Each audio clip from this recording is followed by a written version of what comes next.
Shalom, shalom, shalom, Cam. Shalom. Shalom. Shalom. All praises, man. We got information to go over. We got quite a bit of information to go over. Bear with me while I get everything in order.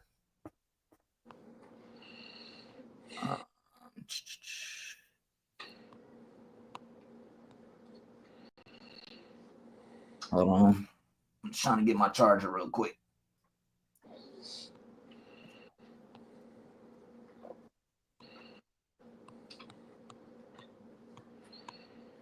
All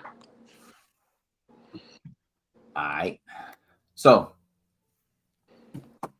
first and foremost, we want to give all praises, all honor, and all glory to the Most High God, Yahweh, by Hashem, Hamashiach, Yahushua. We are still continuing on who are the Gentiles. Last weekend, we went over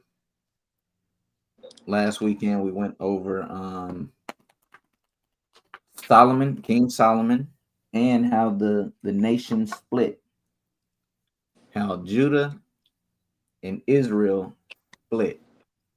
And we're going to continue on that theme in the Old Testament.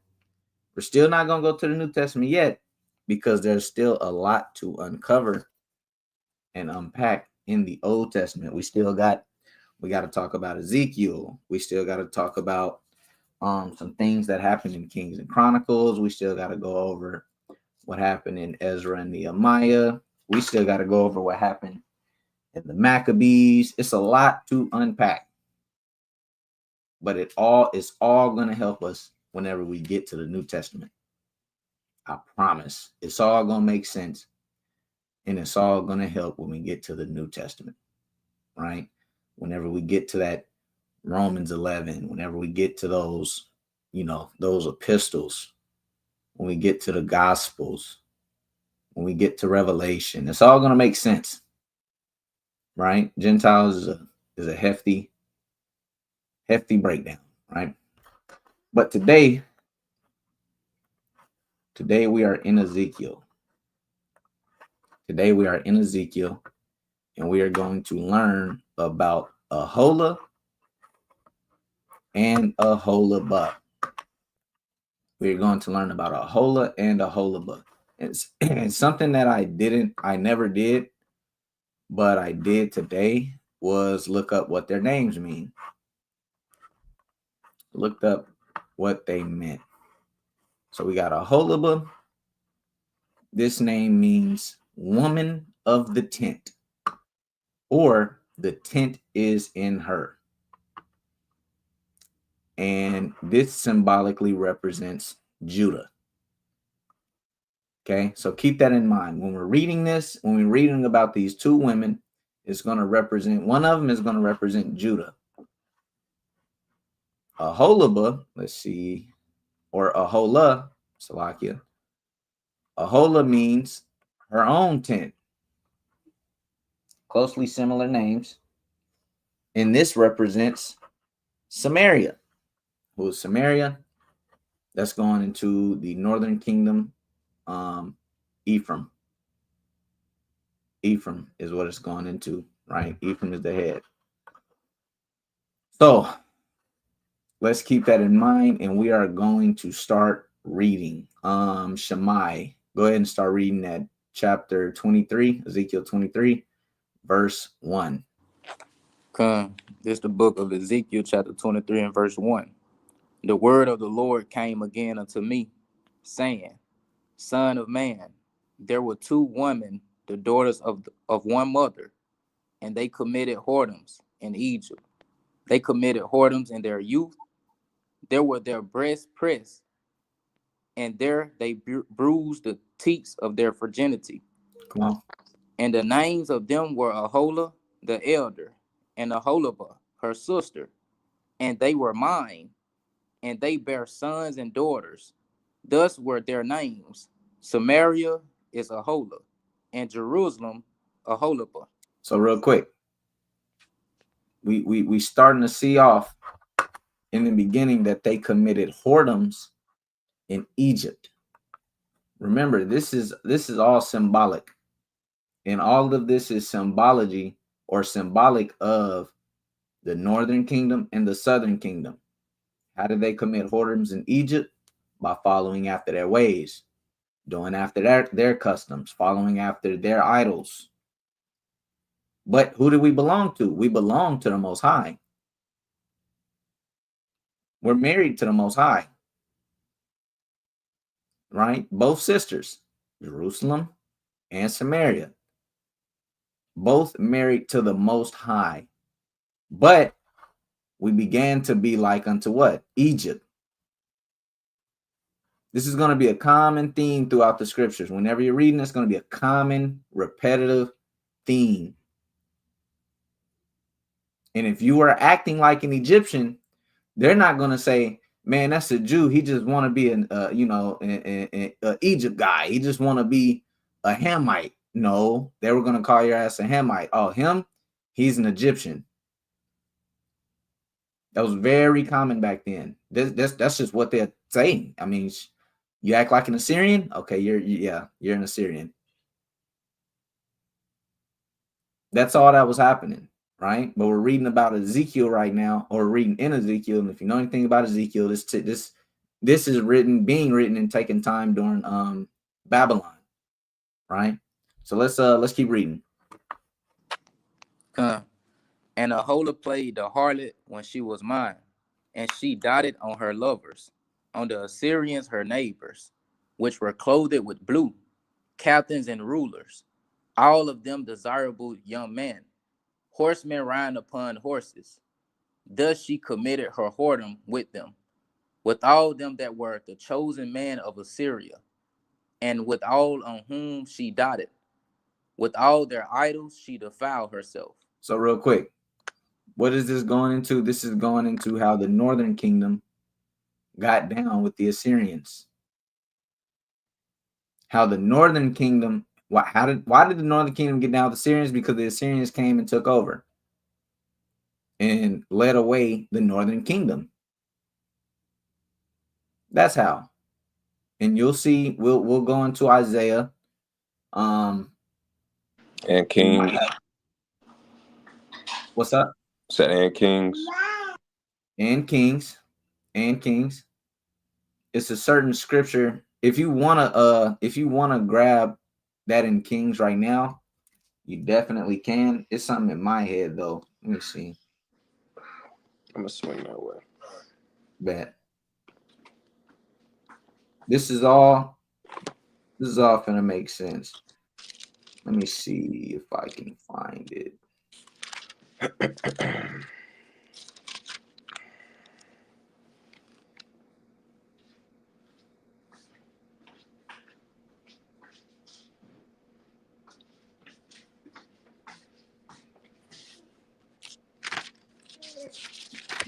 There we go.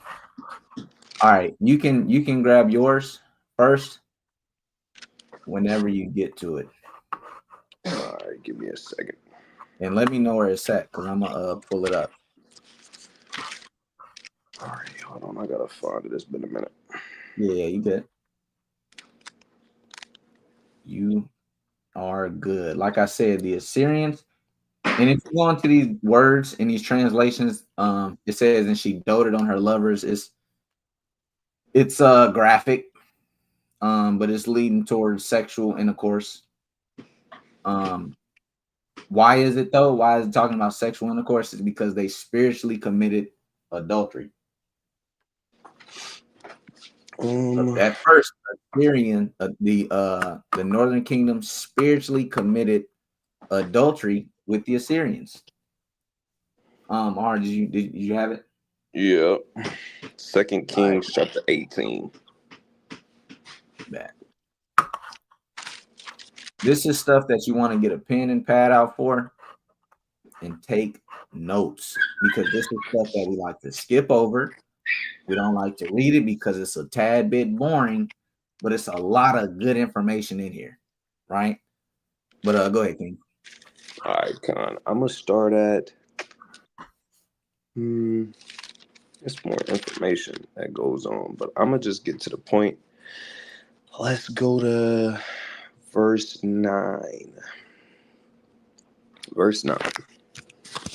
It says, y'all started verse 9. It says, and it came to pass in the 4th year of King Hezekiah, which was the 7th year of Hoshea, the son of Elah, king of Israel. So you got King Hezekiah, then you got King Hoshea. King Hezekiah is the southern king, or the king over the southern kingdom. King Hoshea is the king over the northern kingdom. Mind you, we went over this last week. We had a split in the nation of Israel. So we had 2 kings, one king ruling over the southern kingdom, one king ruling over the northern kingdom. It says, Hoshea, son of Elah, king of Israel, that Shalmaneser, king of Assyria. Shalmaneser, king of Assyria. So you have the king of Assyria. His name is Shalmaneser. It says, he came up against Samaria and besieged it. And at the end of 3 years, they took it. Even in the 6th year of Hezekiah, that is the 9th year of Hoshea, king of Israel, Samaria was taken. So what Shalmaneser did, he besieged Samaria, the capital of the northern kingdom at the time. He besieged it, meaning he had an army encamped round about it. And when you besiege somebody or a city, you starve them of their resources, because you can't go out of the city to get water, spices, cattle, food, and you can't get all your resources. So whatever you got inside, that's all you got. That's all you can work with. Then they weaken you over time. That's why it says it took multiple years. So at the 9th year of Hoshea, the city was taken, and the king of Assyria did carry away Israel into Assyria. You will read over that. You will read over this. This is important. This is how you understand what's going on in Ezekiel. Ezekiel is prophesying about it. You got to know the prophets. You got to know the time period that they were prophesying in. Like when you read Ezekiel chapter 1, it's going to tell you when he prophesied. It's going to tell you what kings was reigning. It says, and the king of Assyria did carry away Israel unto Assyria. What does that mean? The northern kingdom, they got taken captive and was brung all the way to Assyria by force, and put them in Halah and in Habor by the river of Gozan, and in the cities of the Medes. Why? Why did this happen? Because they obeyed not the voice of the Lord their God, but transgressed his covenant, and all that Moses, the servant of the Lord, commanded, and would not hear them nor do them. As you continue to read in the book of Kings, you'll see that Hezekiah, he was righteous. The next king rose up. Actually, the next verse tells you Sennacherib, he was the next Assyrian king, and he tried to take Judah. He tried to take the southern kingdom too. Go read the Bible and see what happened. But that's all I got on that one, King. Go ahead. God, you can even get information, good information on this in Tobit as well. Tobit is a part of the Northern Kingdom, and he'll tell you certain things that happened and what's going on. We're not going to get into that today. But back in Ezekiel, if we read Ezekiel, right, we seen that it first spoke about who? Us committing whoredoms in Egypt. Then it says us committing whoredoms in Assyria. And you're going to see this being repeated a lot throughout the Old Testament. Egypt and Assyria, Egypt and Assyria, Egypt and Assyria. Now, what I want to do is I want to go to Isaiah chapter 19. We're not going to spend a long time here. I just want to give some edification. You got Isaiah chapter 19 and verse 22. Shalom, Victoria. You got Isaiah chapter 19 and verse 22. And the Lord shall smite Egypt, and he shall smite and heal it, and they shall return even to the Lord, and he shall be entreated of them and shall heal them. So now this is where people come along and be like, look, the Gentiles can be saved. It say it right here, Egypt. Okay, well, real quick. Egypt does not represent all of the Gentiles. If we're just being honest, they represent Egypt. But let's keep this scripture into context. Let's actually read it for what it says. It says, and the Lord shall smite Egypt, and he shall smite it and heal it, and they shall return even to the Lord. No one can ever show me where Egypt was a part of the Most High and what he had going on, except destroying it. You can't return to something that you were never a part of. Shammai, go to Isaiah 63 and read verse 19. Isaiah 63 and verse 19.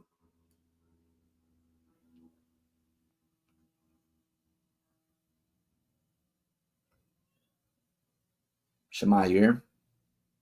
I got it, bro. This is Isaiah chapter 63, verse 19. Like I was there. It's like I got it. We are thine. Thou never bearest rule over them. They were not called by thy name. They were not called by thy name. The Most High never bears rule over the Egyptians. He never bears rule over the Assyrians. So what is this talking about? We're going to keep reading. It says, in that day shall there be a highway out of Egypt to Assyria, and the Assyrian shall come into Egypt, and the Egyptian into Assyria, and the Egyptians shall serve with the Assyrians. In that day shall Israel be the third with Egypt and with Assyria, even a blessing in the midst of the land, whom the Lord of hosts shall bless, saying, blessed be Egypt, my people, and Assyria, the work of mine hands, and Israel, mine inheritance. For some people, they just read that. That's all they need. Close the book. Egypt and Assyrian, they're good. They're going to make it. They're good. All right. They get a seat in the kingdom. Well, that's not what's happening. The only reason Egypt and Assyria are prominent is because we were there. Bingo. That is the sole and main reason Egypt and Assyria is being named here. Mind you, this is Isaiah. The only captivities we've seen so far is Egypt and Assyria. I don't think Babylon hit yet. It couldn't have hit yet because I remember Isaiah prophesying about Daniel. So no, it couldn't have hit yet. So this is why Egypt and Assyria is being mentioned here. Now, let's get some scriptures, right? Let me see. Shammai, go to Hosea 1 and 11, because Egypt and Assyria represent something. It represents something.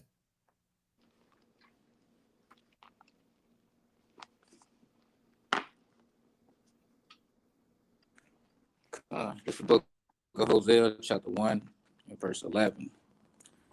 It says, it's like it broke my down on the phone. It's a trip. Hosea 1 and 11. It says, then shall the children of Judah and the children of Israel be gathered together and appoint themselves one head, and they shall come up out of the land, for great shall be the day of Jezreel. This is all that's happening right here. Israel and Judah gathering together. That's what this is representing. Israel and Judah gathering together. And some people may disagree with that. And like, nah, that can't mean what that means. All right, great. Let's go here and let's prove it. This is how you go line upon line, precept upon precept. Let's prove it. You wouldn't know this unless you read. You have to read. This is why you got to take notes. That Isaiah 19 will stumble you. Hey, Zechariah 20. Brothers and fell out because of that. This Isaiah 19 to say something different, bro. It's talking about the Gentiles. We was wrong, Look at this, Zechariah 10 and 10. I will bring them again also out of the land of Egypt and gather them out of Assyria. And I will bring them into the land of Gilead and Lebanon, and a place shall not be found for them. This is talking about gathering us out, getting us out of Egypt and Assyria. Look, verse 11, and he shall pass through the sea with affliction, and shall smite the waves of the sea, and all the deeps of the river shall dry up, and the pride of Assyria shall be brought down, and the scepter of Egypt shall depart away. That's what's going to happen to Egypt and Assyria. But it's talking about taking us, gathering us from Egypt and Assyria. Not in Egypt ain't gonna make it. Egypt isn't gonna make it. Let's read Joel. Let's read Joel 3 and 19. It says this: Egypt shall be a desolation, and Edom shall be a desolate wilderness for the violence against the children of Judah, because they have shed innocent blood in their land. But Judah shall dwell forever, and Jerusalem from generation to generation. This is what makes the Israelites so powerful. We go to the Old Testament and we read the Old Testament. We read prophecy. This is what separates the boys from the men. Prophecy. The two can't conflict. It can't be Egypt gonna be a desolation, but they also finna be saved. But they also got this going on. But it's also this. So it can't be both. That's how you break the scriptures. Like Christ said, that cannot be happening. You cannot break the scriptures.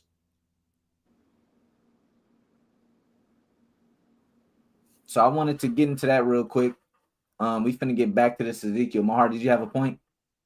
Khan. Go ahead, King. You made a great point. I want to talk about it a little bit further. Yes, sir. The scriptures cannot be broken. If you have one scripture saying Egypt is going to be completely destroyed, then you got another scripture saying Egypt is going to be saved. You got to dive into it and get the understanding. That's what a lot of people are missing. You got to make the scriptures harmonious. You got to be able to understand it. Now, what we are doing is showing you that Egypt is being used in different ways. And it takes a great deal of studying to be able to express that and explain that. So I definitely advise y'all to put y'all listening caps on, highlighters, pens, writing these things down, bookmarks, whatever you got to do to get this understanding. This is a great lesson. I'm passing it back to you. John, all praises. That is a fact.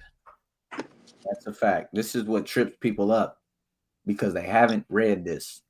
They haven't gone into this. And Just I get it. history. Sometimes it may be hard to understand it and it may be hard to get it, but that's why you got brothers like us. Pay attention. Just read along with us.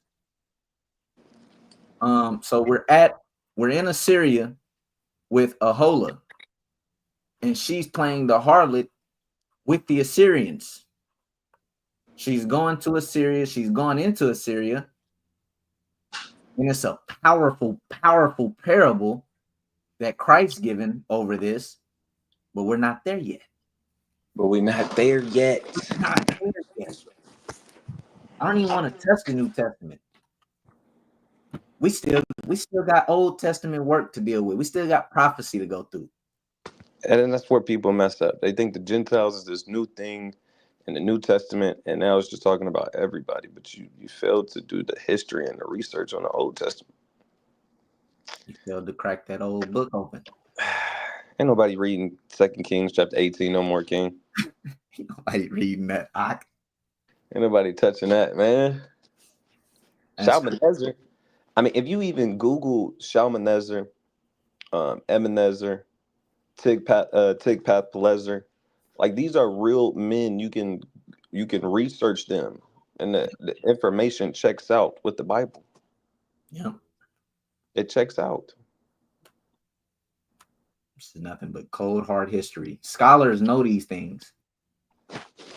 Scholars know about this, about the split. Scholars know about Maccabees. Scholars, they know about the history because you have to go into the history. You just have to, right? Let's continue reading in this Ezekiel 23. Shemai, go to Ezekiel 23, start at verse 7. Verse 8, right? 7. It says, Ezekiel 23 and verse 7. Thus she committed her whoredoms with them, with all them that were the chosen man of Assyria, and with all on whom she dotted. With all their idols she defiled herself. With all their idols, she defiled herself. This is how we brought defilement upon ourselves. We even went over that last week as well. They first started defiling themselves. How? They first started defiling themselves. How? Hey, Shema, yeah, you muted up, but it got a lot of feedback. I might have to step in and read for him, huh? Yeah, Okay, he probably. dropped off too. Hey, what was that verse he left off on? It says they defiled themselves through idolatry. Where was that? Verse 7. That's nasty, Ike. Ooh, that verse is hot. Yeah. That's important. I'm gonna grab that scripture in Wisdom of Solomon, talking about spiritual fornication. Yes, sir. All right. Yes, sir. We read how we first defiled ourselves with Jeroboam and how he brought 2 calves. But the defilement didn't stop. Aholah, which is the northern kingdom, you'll find out they kept finding themselves in bad situations. I don't think it was one righteous king from the side of Israel. Judah wasn't just the greatest, but we had some righteous kings. But go ahead, King. Okay. I'm gonna grab Wisdom of Solomon, chapter 14 and verse 12. You definitely want to put this in your bag. Everybody put this in your bag. Put this in your bag. Put this in your bag. This is Wisdom of Solomon, chapter 14 and verse 12. It says, "For the devising of idols was the beginning of spiritual fornication, Uh-oh. and the invention of them the corruption of life." So we gain a lot of information from the scripture, and I'm gonna take it right back over there to Ezekiel and make the whole thing make sense. But staying right here, let me explain it. It says, "For the devising of idols was the beginning of spiritual fornication." The making of idols. Everyone knows what an idol is. If you don't, an idol it can come in many shapes and sizes. It can look different. But traditionally, an idol was basically a statue that someone would rear up, and then you would start worshiping it. That's usually traditionally what an idol would look like. They make it out of iron, bronze, silver, gold, and they would start worshiping it like it was the one true living God. So you got blacksmiths, goldsmiths, silversmiths, and they would make tons and boatloads of money rearing up idols. You can read about that in the book of Acts. Really, you read about that all over the Bible, honestly. But it was a specific one I'm referring to. You know what I'm talking about, Aharon? What was it, Artemis? No. Diana.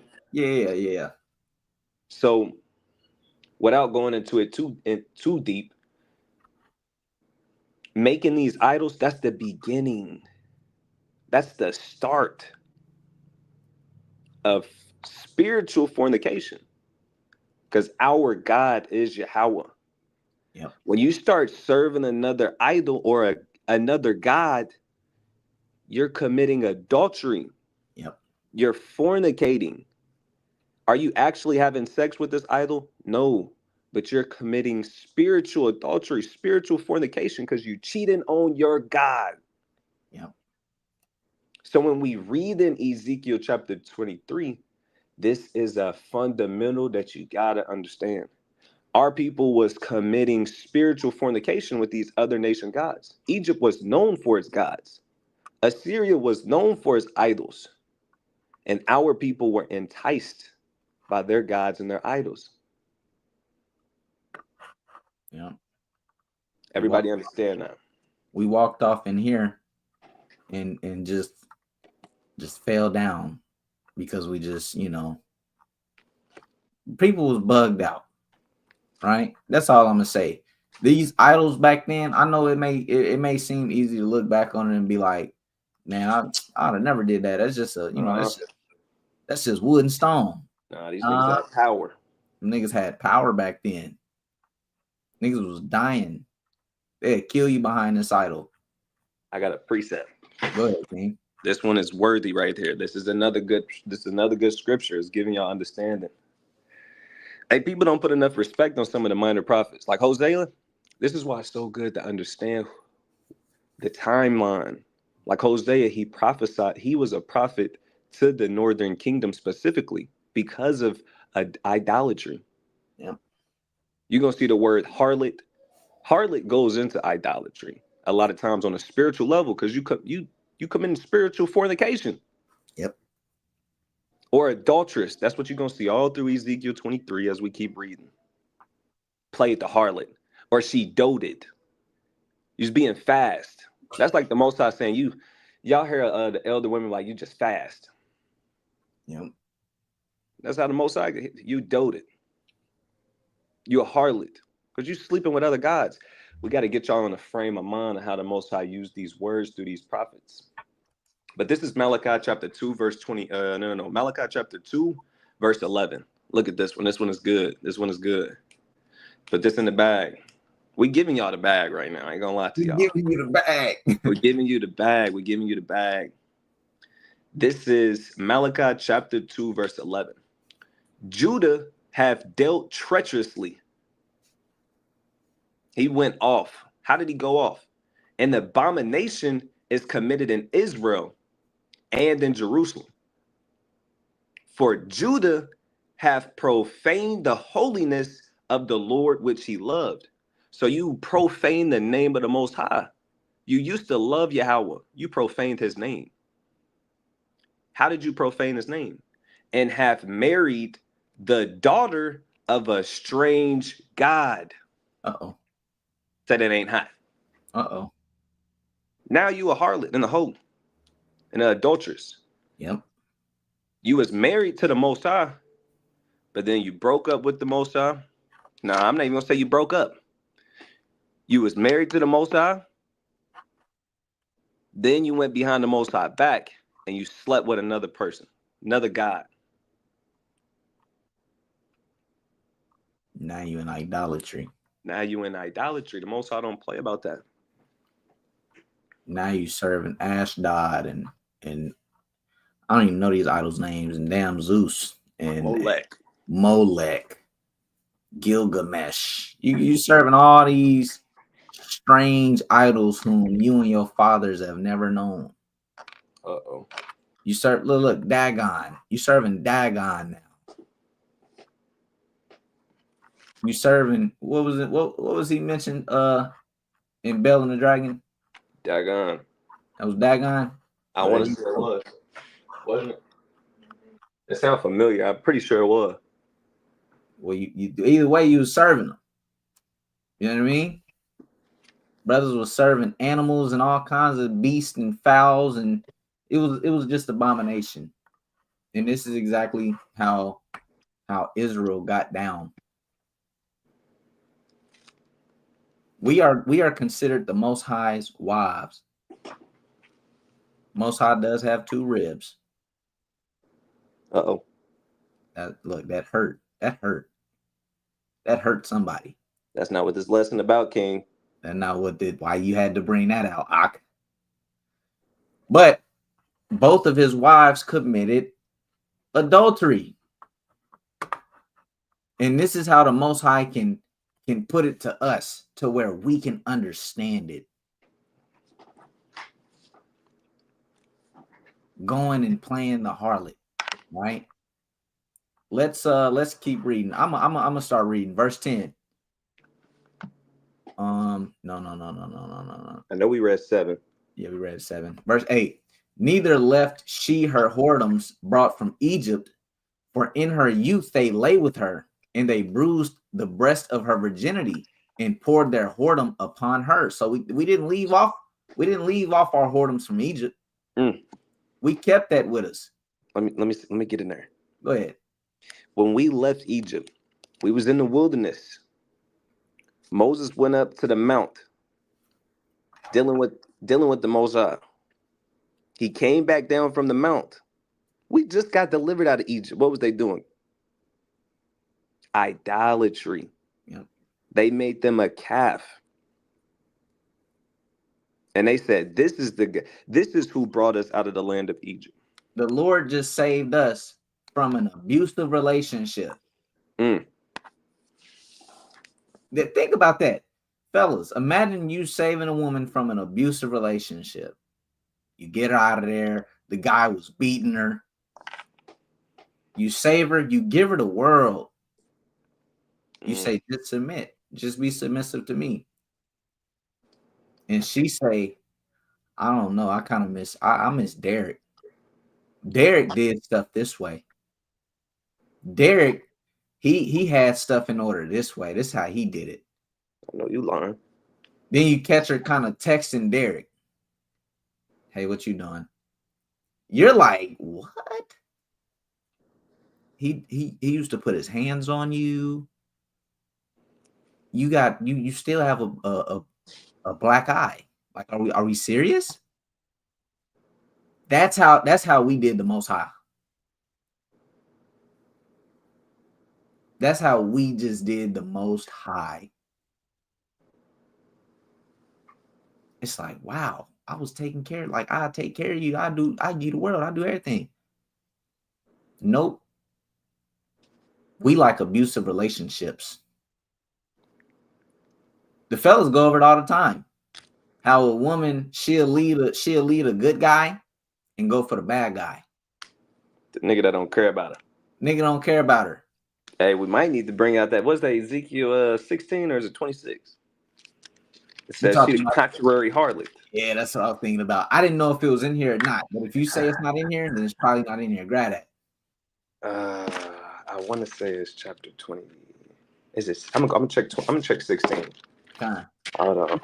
This is how Israel like to get down. We like going for the bad guy, the guy that's not gonna take care of us. We know for a fact he's a bad guy, but it's just kind of more exciting, you know. It's just exciting over there. I'm pretty sure it's chapter 16. Give me a few more moments to find it. Kind of good. And guess what happens in real life and in the scriptures? It's exciting for a moment, but the bad guy, he don't take care of you. Red flags start popping up. He start using you, abusing you, so on and so forth. And it's just like, dang, I really love that guy. I really love that person. We really love those idols.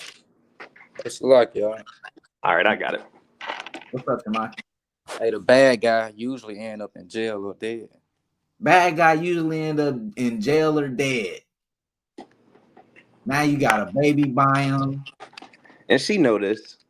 She know it. She know it. She know it. But she fell in love with the chase. He don't care about her. She want to change him. Yeah, I can change him. I can change him. All right. We did Most High. You're gonna be changing. You're gonna be changing pillowcases. You're changing pillowcases and 2 years. You're gonna be changing. You're gonna change which eye you got black eyes under. Yeah. All right, I'm gonna bring this out. Yeah. All right, Ezekiel chapter 16 and verse 34. I'm gonna preface this real quick. The Most High went in on us so crazy on this chapter. He was just going in on us this whole chapter. And a lot of it is going into the same thing that we going over in Ezekiel 23. A lot of whoredom, a lot of spiritual fornication. But look at this. And the contrary is in thee from other women and thy whoredoms. That's a cut. We're going to go back to it though. Whereas none followeth thee to commit whoredoms, and that thou givest a reward, and no reward is given unto thee, therefore thou art contrary.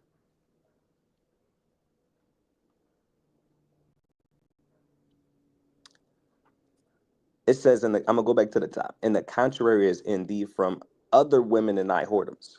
So this is a normal whore. I know a normal whore, she'll go out to the street, she'll find a man, she'll do whoredoms, and then she'll receive money. Everybody understand that? A hoe, she gonna go have sex, and then she gonna get her payment. That's traditionally what a hoe do. This is in the Bible, right? That's what hoes do. They go out, they be hoes, then they get money. Yeah. That's the exchange. It says, but you a contrary harlot. You a backwards hoe. Yeah. Whereas none followeth thee to commit whoredoms, and that thou givest the reward, and no reward is given unto thee, therefore art thou contrary. So you go commit whoredom, you sleep with them, and instead of you getting money, you pay them. Yep. That's what we was doing. Mind you, this is all spiritual. This is really going into something spiritual. Yep. We would deal with these other nations and they idols, we would receive no benefit. Bingo. We got nothing. We would go commit idolatry. What is idolatry? Spiritual fornication. Idolatry is like you having sex with another god. So you would go have sex with another god. You wouldn't get nothing from it. Instead, you would give them your stuff. Yep. They would take over your stuff. Next thing you know, you outside the firmament and you in slavery looking stupid. He's still looking stupid. Because you cheated on Yahweh. You followed them. You followed all of the other nations. When I say you, I'm really talking about us. We followed all the other nations and we served their gods. We still doing that. Yep. We do all of their religious things and all of their feast days and all of their holidays. We've served their gods. That's what we do. All of the damn festivals, all of the ordinances, all of the laws, all of their statutes, all of those things. And we don't get nothing in return. When what we supposed to do, let me say this first before I get to what we're supposed to do. What should happen is you serve their gods, you do all of this, and then you get something in return. We don't get nothing in return but slavery. Yep. We don't get nothing. We just get destroyed. We never win that way. What we're supposed to do is serve Yahweh, and then all of the other nations, they start serving Yahweh through us. They start following us. They start leaving their gods and come follow us, come follow Yahweh. That's what was supposed to happen. But no, we go serve their gods. The Most High get upset with us because we cheated on him. Then he disciplined us and correct us and put us in slavery. Oh my God. You know how many times that happened in Judges alone? In Judges alone, I don't know how many times, but we went through a lot of small captivities for sure. We went through, the Lord got tired and said, stop, don't call me no more. Call upon your idols. And guess what? That's like a relationship. Woman keep cheating. Man, like, look, Go be with him. call buddy. whenever he whooping your ass. Call him. Okay? Stop calling me. Call me. Leave me be. This is how the Most High has to put it for us to get it. Let me grab that verse for you that you quoted. Go ahead. This is Judges chapter 10 and verse 14. Ooh, I'm gonna start at 13. Yet ye have forsaken me and served other gods, wherefore I will deliver you no more. Go and cry unto the other gods, excuse me. Go and cry unto the gods which ye have chosen. Let them deliver you in the time of your tribulation. Bingo. Let them deliver you. Stop calling me. Let them deliver you. I'm not your God. You don't want to serve me. You don't want to keep my laws. Because All you want to do is go against what I'm telling you to do. yeah, And what I'm telling you to do is good. You're gonna come up, you're gonna win. you're gonna prosper. You're gonna inherit the earth.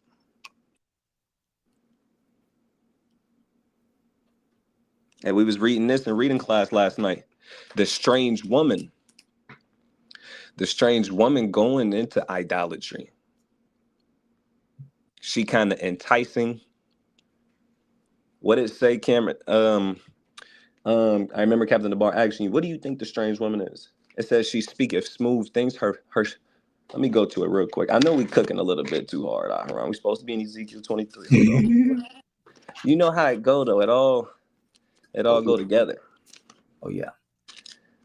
Proverbs chapter 5. It says, Proverbs chapter 5, verse 3. For the lips of a strange woman drop as in honeycomb, and her mouth is smoother than oil. But her end is bitter as wormwood, sharp as a two-edged sword. Her feet goeth down to death, her steps take hold of hell. It says, lest thou ponder the path of life, her ways are movable that thou canst not know them. When you keep going into this chapter and chapter 7, a little bit in chapter 2 also, it talk about this strange woman. And what you begin to understand throughout all of these precepts and how it talks about it, it's not talking about an actual woman. It is applicable to an actual woman, obviously. Because an actual woman, she's beautiful. You can get stunned and caught off guard by a woman's beauty. She know how to talk. You kind of looking at her breasts, her curves. She telling you this, she telling you that. She smell good. She telling you, come over here. My husband's gone. All of this stuff. And you kind of getting enticed. A beautiful woman, she is enticing. Guess what these different doctrines and different gods look like, sound like? This is the God over lightning. This is the God over the sun. This God is why the sun comes up every day. This God is the reason why it rains and your crops are growing. This God, if we make this God mad, you're gonna die in childbirth. If you make this God upset, this God is over this. Hey, look Yep. how beautiful ancient Babylon was. This is known as Ishtar's Gate. Ishtar is an idol. But you kind of you getting taken captive in here and you see this, you like, whoa, this is crazy. What y'all got going on? What's going on? Look at that. It's palm trees, and it looks like a beautiful place. And they say you can only achieve this by serving such and such. And they got valiant men in high places, men of renown. You got Nebuchadnezzar up there. And he's saying, serve as soon as you hear the sack button sultry. They got music, cuisines, and beautiful women, and you got gold everywhere, and it's kind of busing. You kind of go visit, pay your dues. You leave Jerusalem, you kind of go visit, see if you want to go move there. And you went there and you kind of fell in love. It was kind of busing. You enjoyed it. You kind of did a sacrifice. It kind of felt right. Look at Dahawam. He in the spirit. He dropped Proverbs 7 and 16. This is what she say. This is what the strange woman say. I have decked my bed with coverings of tapestry, with carved works, with fine linen of Egypt. So she kind of say, come get in bed with me. Come get in bed. Look at this. I'm going to keep reading because I'm right here in Proverbs 7. Verse 17 says, I have perfumed my bed with myrrh, aloes, and cinnamon. She smelled like cocoa butter and cinnamon and honey. And she telling you, you can lay down. It's okay. And she touched your shoulder. Then she kind of rub your chest. And you like, She laughing at all your jokes. you're cooked. You're done. She laughed at your jokes. You already in idolatry. You don't even know. Hey, look at this. I'm going to jump back up to verse 10. Proverbs 7 and 10. And behold, there met him a woman with the attire of an harlot and a subtle heart. This is all going into idolatry, but this is how she get it. She got the attire of a harlot. Breast kind of poking. She's cunning. She knows how to use her submission. She knows how to, yes, King, anything, my Lord. Man, you're toast. And then you go out to the city and you like, man, this is a beautiful city. It's all fashioned and everybody in order. You got them soothsayers and snake charmers and people doing magic and witchcraft. And you like, damn, this must be the real God. Yep. Shiva. Yep. This is it. And you forget about Yahweh and you start breaking his commandments. And we're going to get into it. In the book of Maccabees, that go into it. And all the priests, they was like, you know what? Let's be done with this priest office shit. Let's go over here to the games. Yeah. You forget the Sabbath day. You forget Passover.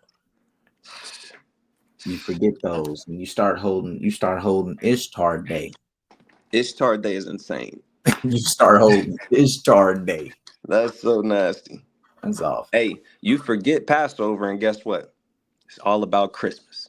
It's all about Christmas now. Hey, it was just it's February. Well, it's not February today no more. No, it's March. But 1st. you get it. It was everybody was dealing with Cupid. Yep. Everybody was dealing with Valentine's Day. Yep. I'm gonna keep reading on this. Ezekiel 23 and 10. These discovered her nakedness. They took her sons and her daughters and slew her with the sword, and she became famous among women, for they had executed judgment upon her. This is what happens when we go off into these other nations. We get slain with the Lord. I always keep saying it. Whenever you have two nations joined together, one is going to be over the other. That's just what's going to happen. They're going to favor their own people over the other people. Always happened. It always will be. And we, like silly doves, get carried away into these other nations. And we always be surprised when we're on the bottom. How do we what? We got to call into our God. Whoa. Hold on, bro. You willingly came over here, though. What's up with that? Let's keep reading. Verse 11. And when her sister Aholibah saw this, she was more corrupt in her inordinate love than she, and in her whoredoms more than her sister in her whoredoms. She doted upon the Assyrians with her neighbors, captains and rulers, clothed most gorgeously, horsemen riding upon horses, all of them desirable young men. We kind of seen the Assyrians and we like, dang, their garment is different than ours. Look at it. Look how they're riding upon the horse. They look like good warriors. I want to be like that. How do I be like that? We seen it in the very beginning. Buddy went to Babylon, took a Babylonian garment when he was specifically told not to.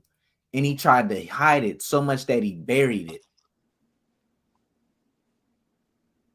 He buried the Babylonian garment.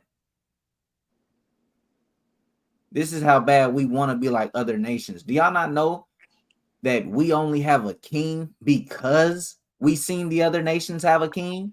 Uh-oh. We had 12 princes lined up from each tribe. The Lord had it in perfect order. 12 princes, in those 12 princes in each tribe had men that would counsel and help and so on and so forth. But no, we said, man, these other nations, they have kings. The Lord sent Samuel to warn the people, hey, you do know that if you have a king, he can do this, he can do X, Y, Z. He can oppress the people. He can take goodly things and you would have nothing to do about it. We said, we don't care. Give us a king. And then guess what? Saul was our first king. And guess what Saul's name means? It means desired. Because Israel desired a king because we seen the other nations have one. It get real, man. It get real. Let's keep reading. Verse 13. Shalom, Andrew. Then I saw that she was defiled, that they took both one away, and that she increased her whoredoms, for she saw men portrayed upon the wall, the images of the Chaldeans portrayed with vermilion, girded with girdles upon their loins, exceeding in dyed attire upon their heads, all of them princes to look to, after the manner of the Babylonian of Chaldee, the land of their nativity. Now what's taking place? You got Judah looking unto the Chaldeans, looking unto Babylon. Wow. It's amazing here. Jeremiah and Baruch wrote a letter, chiefly Baruch. Take heed when you go. No, it was Jeremiah, but Baruch had written it. Jeremiah had given the words right. He said, take heed when you go into Babylon. You shall see idols of gold, silver, wood, all manners of idols. Take heed that you do not serve them. Don't fear them as the other nations do. Don't fear them, but fear your God. But what did a lot of our people do? A lot of our people got down with it. And we became Babylonians. That's what took place. We became Babylonians. We became Egyptians. We became Assyrians. We became all these things. We became Gentiles. When we're supposed to be holy, we're supposed to be set apart from the other nations. We're supposed to be leading the other nations, but we're contrary. Remember, none of the other nations do what we do. They don't forget their gods. They don't leave off their gods. They don't forsake their gods. They follow their gods. Us, we like, and we actually have the one true living God. We're like, that Babylonian God looks what's up. I'm not gonna lie. Did you hear about, you got another conversation. You hear about the Greeks God? The Grecians, yeah, they have a god. His name is Zeus, man. It looked pretty cool. It looked pretty cool. I'm not gonna lie. They say he can control lightning, bro. And I go over it all the time. Our people, it was a specific word for it, but our people worshipped one God, but didn't deny the existence of other gods. We didn't deny the existence of other gods. We just didn't worship them. We were like, nah, I don't care about them. They got nothing to do with me. You had some people who understood that they were just merely idols and wood, but majority of our people believed them to be real things, just didn't worship them. So it makes it that much harder for our people to deny these gods. It's like, damn, he do look kind of scary. So on and so forth. Shalom, Shak. Verse 18. No, verse 17. And the Babylonians came to her into the bed of love, and they defiled her with their whoredom. and she was polluted with them, and her mind was alienated from them. Remember, this is all spiritual fornication. This is all spiritual fornication. This is why the Lord is describing it like this. It says, so she discovered her whoredoms and discovered her nakedness. Then my mind was alienated from her, like as my mind was alienated from her sister.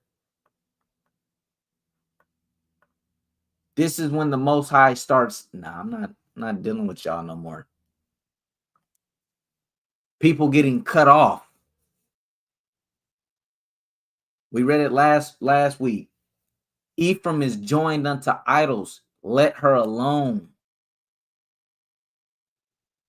Leave them be. This is when the Most High is starting to hand out bills of divorce. Get away from me. Get away from me. The Lord has mercy. He even said it. He said, ye have heard that when a man put away his wife, that she cannot return. But I say, come back. The Lord had an ample amount of mercy, and he still does. But right now, the Lord, right now in Ezekiel, is what I'm talking about. The Lord's mind is being alienated from Judah and Israel. Verse 19, yet she multiplied her whoredoms in calling to remembrance the days of her youth, wherein she played the harlot in the land of Egypt. For she doted upon the paramours, whose flesh is as the flesh of asses, and whose issue is like the issue of horses. Y'all can look into that on your own.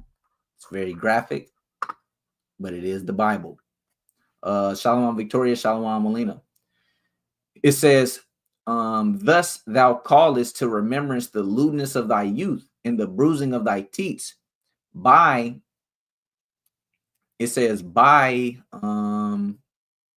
Salakia. Thus thou callest to remembrance the lewdness of thy youth in bruising thy teats by the Egyptians for the paps of thy youth. Therefore, O Aholibah, thus saith the Lord God, behold, I will raise up thy lovers against thee, from whom thy mind is alienated, and I will bring them against thee on every side. The Babylonians and all the Chaldeans, Pekod and Shoah and Koah, and all the Assyrians with them, all of them desirable young men, captains and rulers, great lords, renowned, all of them riding upon horses. And they shall come against thee with chariots, wagons, and wheels, and with an assembly of people, which shall set against thee buckler and shield and helmet round about. And I will set judgment before them, and they shall judge thee according to their judgments.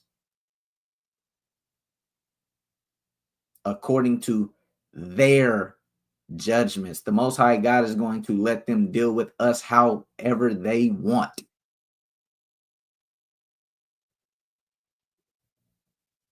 That's how.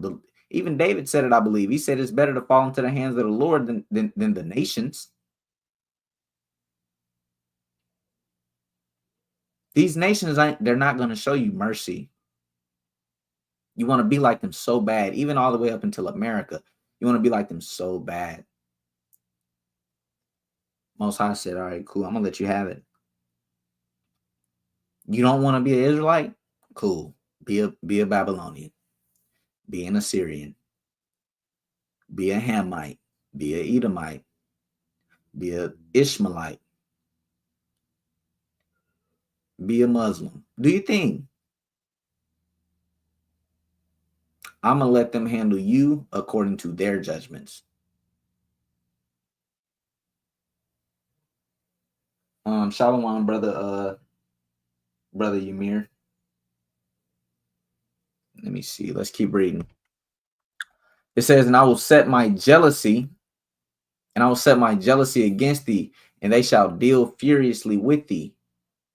They shall take away thy nose and thine ears, and thy remnant shall fall by the sword. They shall take thy sons and thy daughters, and thy residue shall be devoured by fire. They shall also strip thee out of thy clothes and take away thy fair jewels. Thus I will make thy lewdness to cease from thee, and thy whoredom brought from the land of Egypt, so that thou shalt not lift up thine eyes unto them, nor remember Egypt anymore. The Most High said these people are going to take everything from us.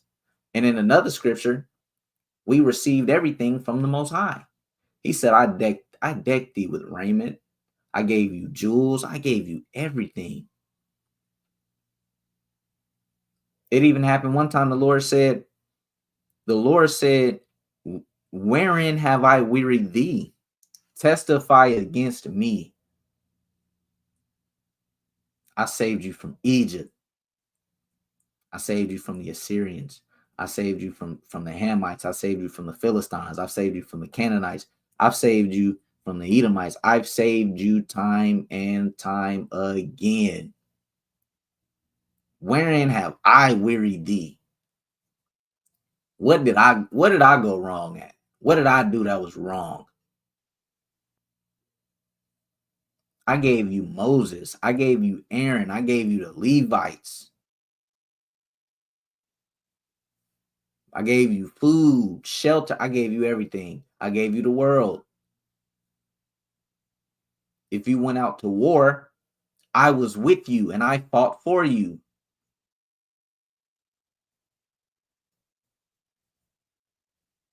The Lord has done all this for us, and yet we still have men and women saying, "Oh, it's too hard to keep the law.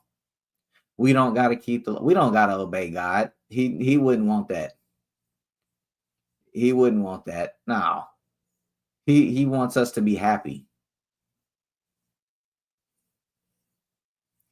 But if we take that same line of logic and apply it to a marriage, nobody will want to be married like that.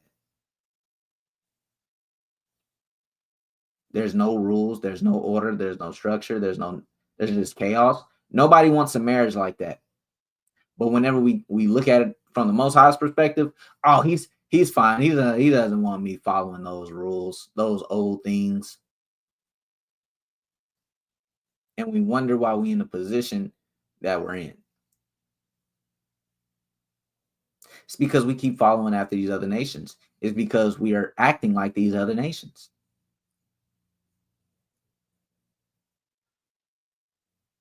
That's why. We're not going to read the rest of this this chapter because it's 49 verses. I do recommend that y'all go in and read it. Next weekend, we should be getting into Ezra and Nehemiah and potentially going into some Kings and Chronicles. So stay tuned to that. That's what I got planned so far. Things may change, things may not change. I don't know. But remember to go back into this lesson. If you came late, go back to the previous lesson, take some notes because it's a lot of good information. It's a lot of pertinent information that's going to help us whenever we get to the New Testament. It's all going to make sense. This is all one book. This is all a history book. It is a history book about Israel. We don't just jump to the middle of the book and then expect to get it. We don't just jump to the end of the book and expect to get it. If you're a fan of Marvel and you like the Avengers, you don't just go to Endgame and know what's going on. You just appear in Endgame, you skip all the pertinent information, and you like, oh, this totally makes sense. No, you're gonna be confused. You're gonna be confused. You had to watch the movies that weren't just the blockbusters, that weren't just the best things. You may have had to watch a Spider-Man, but it all ties in together. It all makes sense. Like, oh, that's why he appeared over. That makes sense. I get it. Same thing that's going on in the Bible. I get it. It may be a little boring. Have you ever just sat down and actually applied yourself though? Do that, right? Har, you got anything else? Yes. Go ahead, King. To kind of put a little bit more, what's the right word? Foundation, direction. So you can just see the direction that we take in these lessons. We have major captivities that happened to the nation of Israel. We had minor ones too, but we had major ones. And our effort is to kind of show you how we have been estranged from Yahweh and forced to go into these different captivities because we broke his commandments. And this is how we became even more estranged from the Most High. We talked about the Egyptian captivity. We talked about the Assyrian captivity today that the northern kingdom went to. And we even dove into it briefly in this chapter in Ezekiel 23. And it talked about how the southern kingdom went into captivity by the Babylonians. If you don't know the 7 major captivities, I'm going to give them to you, but we're going to go over to it in more detail. You got Egypt, Assyrian, Babylonian, Persian and Medes, Greeks, Romans, Americans, or Americas. You need to know those different things because I'm telling you, how we became cut off as a people, how we went into idolatry, how we've been alienated from the covenant of the Most High, how we've been cut off, how we became Greeks. All of these different terminologies, they actually have rich history. And if you just don't dive into that history, you're gonna think something and it's not gonna be actually aligned with the truth. So our effort is to teach y'all and bring awareness to more of your history, more about the Gentiles, and give you a richer understanding about it. I yield. That's a fact. At some point, we're gonna go back to the law and explain how all of this is pertinent information. Explain how getting cut off it represents something, and it's all gonna tie into the New Testament. It's all gonna make sense in the end.